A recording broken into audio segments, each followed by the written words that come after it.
TitleMatchNetwork.com. Thoughts on your matches with Kevin Nash? Kevin Nash.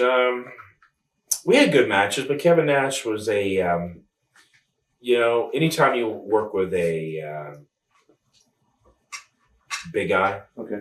it's a total different style of working. Me, I like doing all kinds of different things, spots and wrestling moves and all of the above. I enjoy doing, Shawn Michaels match all over the place, Bam Bam Bigelow, a lot of power moves and things and still spots, but more power and real good high spots that meant things. But, Kevin, when you're dealing with someone like that, like working with a Yokozuna could work a lot of different things, still being a big man.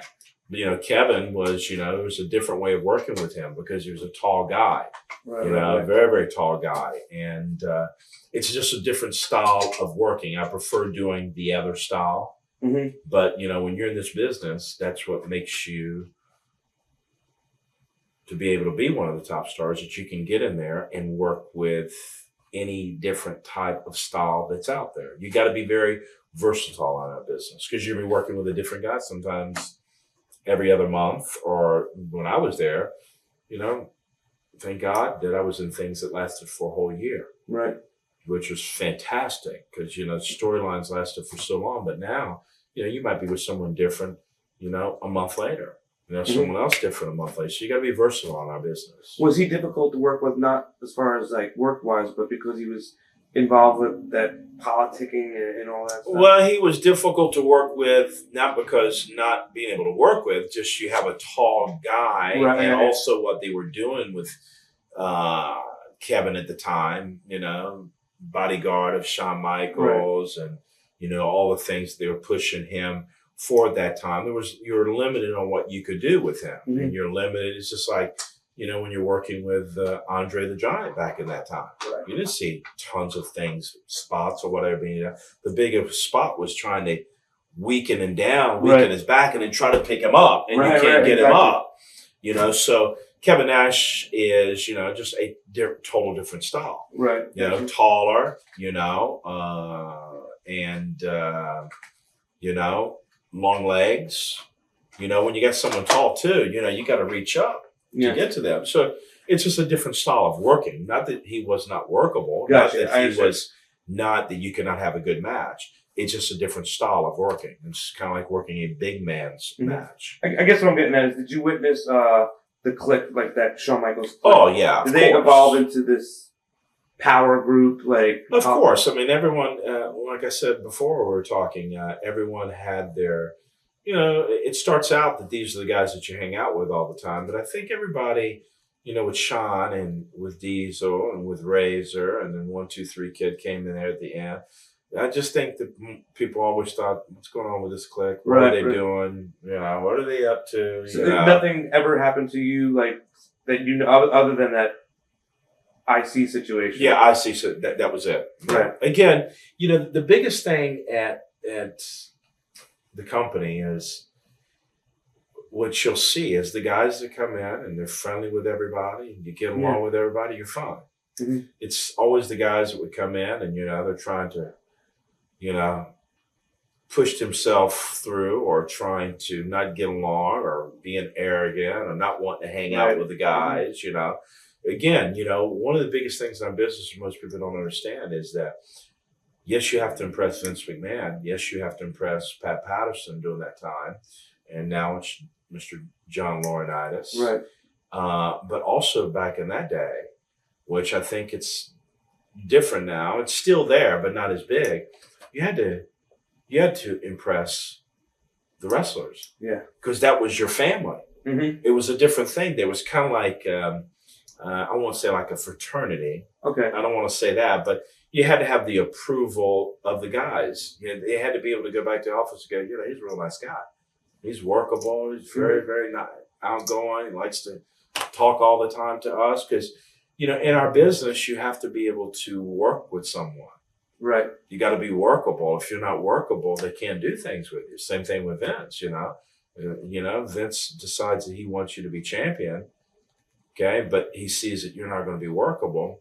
what's he going to do later when it's time for you to, make someone else the champion? Gotcha. So it's so important that you're workable with the guys. And I think that's what a lot of people felt like that time with the Clique, with Sean and all them. But, and also why I never had any things like big ribs or, I was just friendly. I enjoyed everybody. I was a people's person. Gotcha.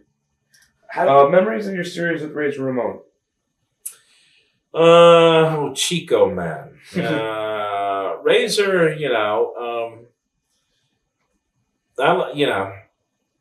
never got very, very close to Razor. I've talked to Razor all the time. Never got very, very close.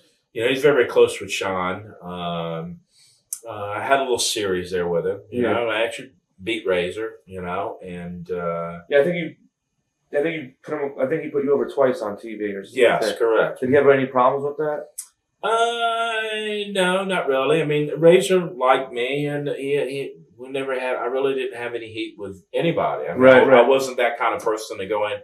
We can't stand this guy. Right. And I got along with everybody, but Razor was just another person. Great star. He was doing that character fantastic. He was doing a great job. He was working with Macho Man Savage during that time. But sometimes Razor would be in his moods. Gotcha.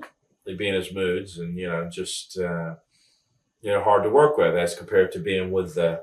I'd come into the locker room. Here's Yoko. They're in there dancing and laughing and having a good time. Being Samoans, always smiling, always happy, no matter what's going on. Yeah, we got to drive 300 miles tonight, but what's going on? What's happening? Let's go and rock the house.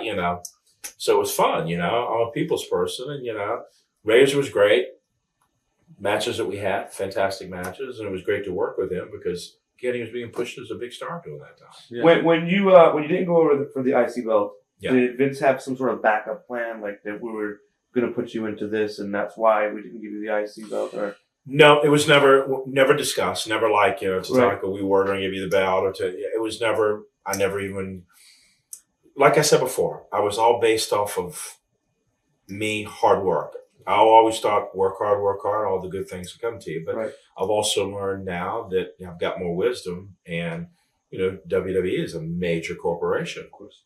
So there is a part of business that you handle. There is a part of wisdom that you handle in this business, and yes, you got to work hard. But there's also some other things that you can do to help yourself and to help your career. So I never went into Vince's office. Why did I not get the IC belt? Or what are we doing from here? I just knew that, I was so happy with what Vince had done is, man, I started with Rick the Model Martel, whole year. Then I go to Bam Bam Bigelow, another angle for a whole year. I was undefeated for 2 years straight, longest winning streak. Yeah. What am I going to do? What do I got to complain about? Right. Then I work with Yokozuna, WWF champion. I lose my first match, him and Borga. Then I go from there, which was my third angle, involving the WWF champion. Then I go from there, and now it's IRS. Right. Then another whole year. Then I go with Lex Luger, another whole year when I turn into a heel in our industry, and was able to show people, hey, not only can Tatanka be a babyface, but Tatanka could switch and go on the other side of the track and still perform this side of the track, which I take a lot of respect and thankful for, because that was Vince, but also it enabled me to go on the other side of the track and show, hey, I can do this. Not everybody can switch both sides. It's true. But in reality, when you know one side, when you're a babyface, you also know the other side automatically, because you know what he's supposed to be doing as well as you know what you're supposed to be doing. Right. So when you think of it that way, it's easy. It's just boom, you just flip into the other side instantly. But sometimes it's hard for people to do that. So I was so glad to have the opportunity to do that, because in our business, people think, well, good guy, bad guy, good guys make more money. Right. No, it takes two guys to tango. Gotcha. It takes two guys to tango. TitleMatchNetwork.com